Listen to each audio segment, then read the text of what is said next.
Today we're unboxing a first generation iPad mini that should be running its original software version iOS 6. And according to the seller, this iPad was never used. I paid around $50 for this, so let's go ahead and get it opened up.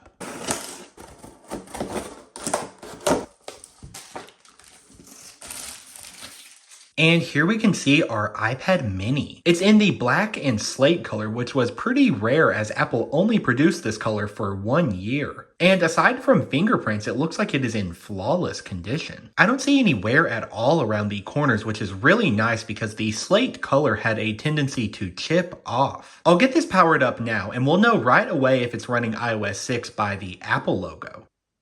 And there we go, we are met with the older style iOS 6 Apple logo. This logo is much smaller than the one used in iOS 7, and it also has a reflection mark across it. And perfect, we boot straight into the iOS 6 setup screen. So let's go ahead and slide to setup now.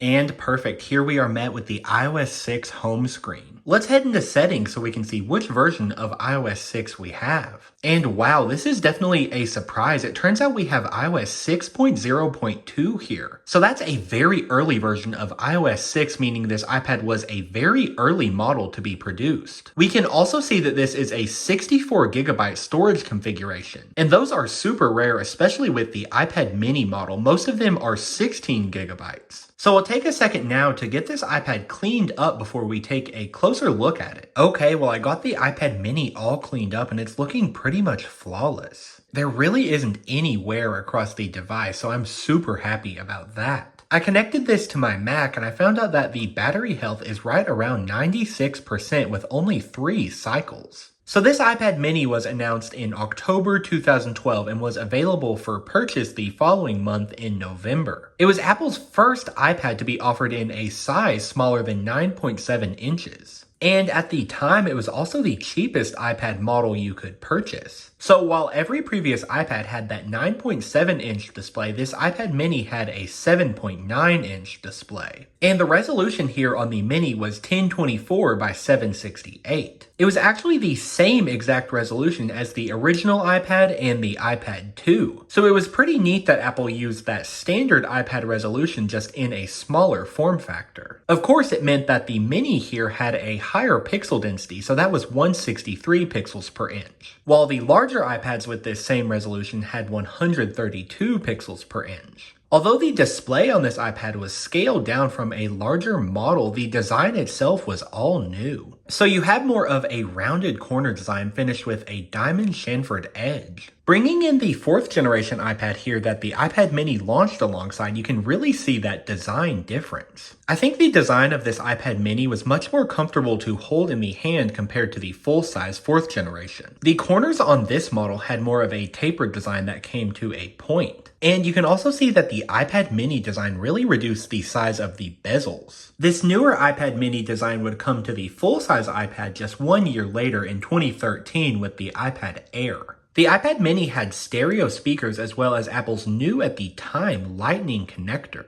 This iPad was powered by Apple's A5 chip, which was also used in the iPad 2, iPhone 4S, and the 5th generation iPod Touch. And that chip was not Apple's newest processor. That would be the A6 that had just launched 1 month prior in the iPhone 5. It was paired to 512 megabytes of RAM, not the 1 gigabyte that the A6 devices received. The fact that this model was 1 generation behind with the processor didn't matter too much at launch, but it did mean that it wasn't as future-proof. It would slow down with later versions of iOS. And another point about this model that was a bit of a low point was the display. That 163 pixels per inch was still not Retina quality, and you could definitely notice graininess with certain fine details. Both of those downfalls would be addressed just 1 year later with the iPad mini 2. But that model brought a relatively substantial price increase. This iPad mini here started at only $329. At the time, Apple was offering the flagship 4th generation iPad at $499 or the iPad 2 at $399. So this iPad mini undercut both of those by a decent amount. And especially in 2012 when it was new, it had a pretty strong value proposition. That base $329 price got you the 16GB model with Wi-Fi only. You could go up $100 or $200 for 32 or 64 gigabytes. So the sticker price on my 64GB model here would have been $529 when new. You could also get a cellular model with LTE for $130 extra. And you could identify those models by the plastic window for the antennas here on the back panel. And you can also see here the other color option for this iPad, which was white and silver. Apple sold this model for well over a year, but the slate color was replaced with space gray in late 2013. The biggest problem with this slate color is that it just wasn't durable. It could easily chip off and reveal the silver aluminum underneath. You can see a little bit of that here going on my slate colored iPhone 5. Despite the durability issues though, I think this color was really special. It almost has a dark navy blue look in some lightings. This iPad was sold new by Apple with that base model 16GB storage configuration all the way through early 2015. And by then it had seen price cuts all the way down to $249. It received major software support through iOS 9 in 2015, but unfortunately with the A5 hardware, that version doesn't really perform well at all. So now let's talk about iOS 6 on this device specifically. And this version is most famous for the legacy it left of being the last skeuomorphic version before iOS 7 completely redesigned everything just 1 year later. So all of the UI elements in this software really have a sense of depth and like they resemble real-life objects. For example, this newsstand folder here resembles real wooden bookshelves. The calendar mimics a real paper calendar where you can flip the pages. The camera application features these blades that open up.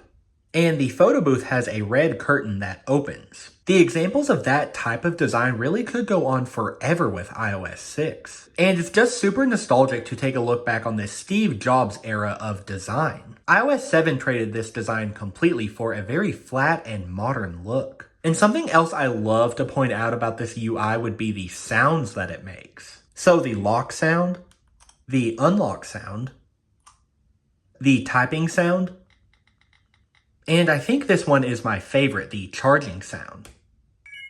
I know some of those sounds were carried over to iOS 7, but I still wanted to take a listen. One area where iOS 6 was a bit controversial in was the Maps application. So this was the first year where Apple had went away from using Google Maps as the built-in map application. They developed this in-house Maps application and it fell short of customer expectations in many ways. The turn-by-turn navigation feature was really a mess at launch. And there were plenty of other downfalls too, like just really jagged and weird imagery. Apple ended up issuing a public apology for this Maps application. Thankfully, it got ironed out before it did too much damage to their reputation, but it was certainly a rough start back in 2012. I know I'm not connected to Wi-Fi right now, but ironically, Apple Maps no longer will load on iOS 6. While the Google Maps application on devices with iOS 5 and older still will load here in 2025. iPhones and iPod Touches running iOS 6 got a new Passbook application, but the iPad got a much needed clock application.